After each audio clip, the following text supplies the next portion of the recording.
मेरी माँ जिसका मैं प्यारा था,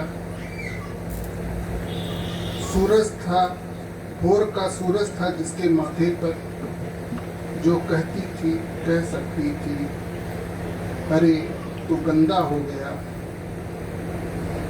गंदी है यह रेत, गंदे सारे खेत, हीरो के बालक भी गंदे हैं। फिर नहलाती थी मुझको, पोषती थी बचपन, देती थी संस्कार, निष्पक्ष निष्पाप मन को। दूसरी कविता जिस क्रम में आ रही है, जैसे टाइप की हुई है वैसे मैं पढ़ दे रहा हूँ, आगे पीछे नहीं जा करते। संविधान गायन। ये जब वाजपेयी जी का शासन खत्म हुआ उस समय की परिस्थिति में लिखा गया था। जो बहुत पहले पुरानी कविता है, मनमोहन जी की सरकार आ गई। पहले पहल यूं तो वह एक संस्था थी, पहले पहल यूं तो वह एक संस्था थी जिसका एक संविधान था। कभी कभी मौज में आकर लोग कह देते थे महापंचायत, उसी के एक सुरक्षित कक्ष में ओंधा रखा था संविधान। एक दिन पाया गया गायब। एक खोजना जरूरी है, जैसे ही पता चला गायब है संविधान, गुप्त रूप से हुआ बहुत हंगामा। गोपनीय ध्वनि रोधी कक्ष में फुसफुसा कर हुए कई कठिन निर्णय, जैसे बहुत जरूरी है खोजना संविधान, लेकिन सबसे ज्यादा जरूरी है किसी को पता नहीं चले कि संविधान गायब हो गया है। कौन खोजेगा संविधान? असाध्य प्रश्न, ये दूसरा पॉइंट है। असाध्य प्रश्न, कोई आयोग, न्यायाधिकरण, सीबीआई, महापंचायती समिति नहीं पर नहीं, बहुत मशक्कत, विचार और वाद विवाद के बाद जिसे यह काम सौंपा गया वह आप ही के शहर का करप्ट पुलिसिया था। 3 कुछ मिला। दूसरे ही दिन पुलिसिया लेकर आया एक जिल्द जिस पर लिखा था संविधान, नीचे बनी थी तस्वीर बाबा साहेब की। 4 रपट जो नहीं लिखी गई। क्या आप जानते हैं सूरजपाल को? आपके शहर में जब बाबा साहब की मूर्ति का अपमान हुआ तो जो उछल कूद में सबसे आगे था, हाथ और संयोग देखिए, जिल्द मिली वही उसी ताक पर जो सूरजपाल के बाप ने बनवाई थी राम और कृष्ण की मूर्ति के लिए।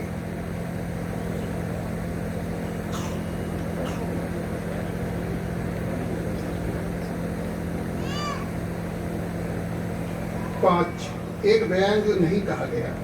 मैं सूरजपाल बलचंद्रबान, निवासी हिंदुस्तान। जिल्द तो मुझे कूड़ा बीनते हुए मिली थी। बाबा साहब की फोटो देखकर मैंने उसे उठा लिया। 6, एक इंट्रोगेशन जो नहीं। पुलिसिया, तुझे मालूम है संविधान गायब हो गया? सूरजपाल, कब? मैंने तो उसे आज ही देखा है, वह बाबा साहब के हाथ में है। वहां से उसे कोई नहीं चुरा सकता। पुलिसिया, खबर पक्की है। आए रे, बाबा साहब का हाथ तो नहीं तोड़ डाला? पुलिसिया 5 अश्लील गालियां देता है। असली वाली, जिल्द सामने रहते हुए, भीतर के पन्ने कहाँ हैं? सूरजपाल, हाय, भीतर के सब पन्ने गायब और बाबा साहब कूड़ा में। एक लीक रिपोर्ट जो पहले अपुष्ट और फिर अफवाह साबित हुई। प्रस्तावना पंचायत के मुखिया जिन्हें एक खास शब्द पर आपत्ति थी फाड़ कर ले गए, पर पाठ्यक्रम में मौजूद रहने के कारण पाठ्यक्रम संकट में है। मूल अधिकार से संबंधित अंश बड़ी अदालत के बड़े जज ले गए हैं और वह उनसे खो गई है, इसलिए वह केवल तारीख देते हैं।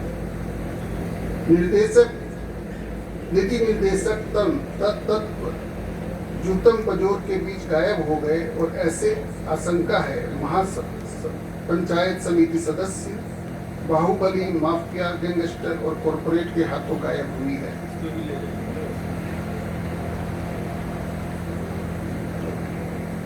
7.3 चुनाव प्रक्रिया वाला हिस्सा चिथड़े चिथड़े होकर अदृश्य हो गया है।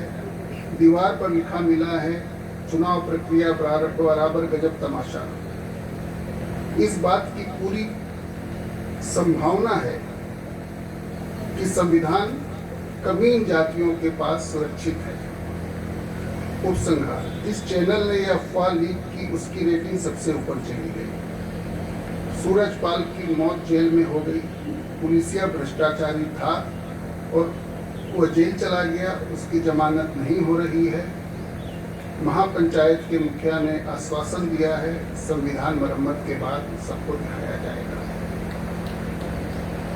3 जासूस, हम बना दिए गए थे जासूस। किसी शत्रु या मित्र देश के नहीं कि किसी विशिष्ट पर रखनी थी नजर अपने माँ बाप पर, अपनी पत्नी पर, अपने बालिग बेटे और नाबालिग बेटी पर, पड़ोसी और दोस्तों पर। पूरी संभावना थी कोई नवजात भी हो सकता है देशद्रोही। जैसे कि 30 साल की बच्ची से पहुंचाया जा सकता है कोई गुप्त पत्र, या 6 साल के लड़के से कोई बम। नगर में यद्यपि शांति थी पूरी, पर थी इसी कारण। बस या ट्रेन या पैदल हर समय चौकन्ना रहना था जरूरी। नजर से छूट न जाए कुछ संदेहजनक। हम हर समय जासूस थे, सोते समय।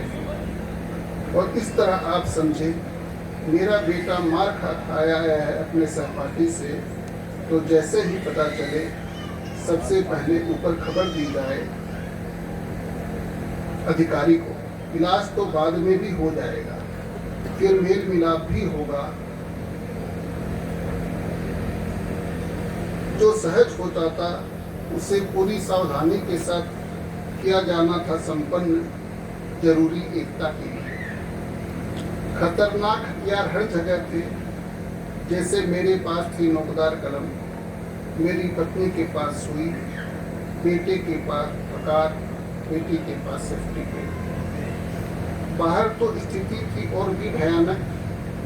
किसान के पास थी कुदाल, मजदूर के पास फावड़ा, मोची के पास रापी, और खाली हाथ तो हर एक के पास थे।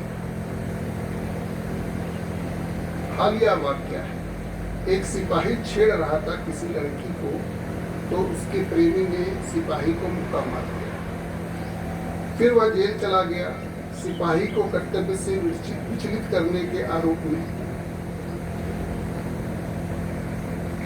अखबारों और मीडिया से जानते ही रहते थे देश की उन्नति का हाल। अगर वे न बताते तो हमें मालूम भी नहीं पड़ता। हमारे सारे पड़ोसी देश के बदमाश आए दिन शत्रुता करते रहते थे। अक्सर ही हमारे शासक करते थे उनकी मजम्मत। छोड़िए, ये बड़ी बातें हैं। हम नागरिक थे पूरे प्रमाण के साथ। देशभक्ति सरल थी, अनेक अवसर थे, बहुत ही ज़्यादा, जब हम साबित कर सकते थे अपने देश का नाम। हम करते थे अचूक सावधानी के साथ। पर यह सब मत बतलाना किसी। मेरी पत्नी बड़े परेशान है कि मैं नींद में चाहता हूँ आज़ादी चाहिए, आज़ादी चाहिए, और फिर बुदाता हूँ महंगाई से। तो ये चौथी कविता आ गई है पगडंडी। समय देख लीजिएगा भाई। पगडंडी होती है हमेशा पगडंडी जैसी ही। पगडंडी आपको विश्वास दिलाती है कि आपसे पहले कई लोग गुजरे हैं इस पर से, और यह जाएगी किसी निश्चित अनिश्चित गंतव्य तक। पगडंडी आपको अन्वेषक होने का सुख देती है, जबकि आप अच्छी तरह से जानते हैं आप नहीं हैं कुछ। आप चलते हैं पगडंडी पर और उसे थोड़ा बिगाड़ देते हैं, जिन्हें आप कहते हैं पदचिन्ह। पर पगडंडी जरा भी बुरा नहीं मानती, और जब अगली बार आप जाओ उसी ओर पगडंडी दिखेगी आपको पहली जैसी ही। पगडंडी बन सकती है हरे मैदानों में, उपजाऊ खेतों में, जंगली घने जंगलों में, पहाड़ी ढलान पर, नदी नहर के किनारे किनारे, या फिर आपकी स्मृति में। पगडंडी आपको अपनी क्षमता बतलाती है। आप संभल कर चलेंगे या दौड़ेंगे सर पर, बुझे कदमों से नापेंगे दूरी, या तेज गति से चलकर समझेंगे खुद को सर्वशक्तिमान। पगडंडी आपको डराती नहीं है, और पगडंडी निमा कुछ टांग दिया जाए कुछ ही ऊपर, तो आप उस पर हरगिज नहीं चलेंगे। पर मासूम नहीं होती है पगडंडी, वह अचानक हो सकती है खत्म, बच सकती है सांप की जीभ की तरह। पगडंडियों पर पड़ता है प्रभाव मौसम का, जगह का, आपके मिजाज का, या फिर कौन चल रहा है साथ उसका। जो आपके लिए कठिन हो उसे एक पहाड़ी जगह को एक कच्ची दौड़कर पार कर लेगी।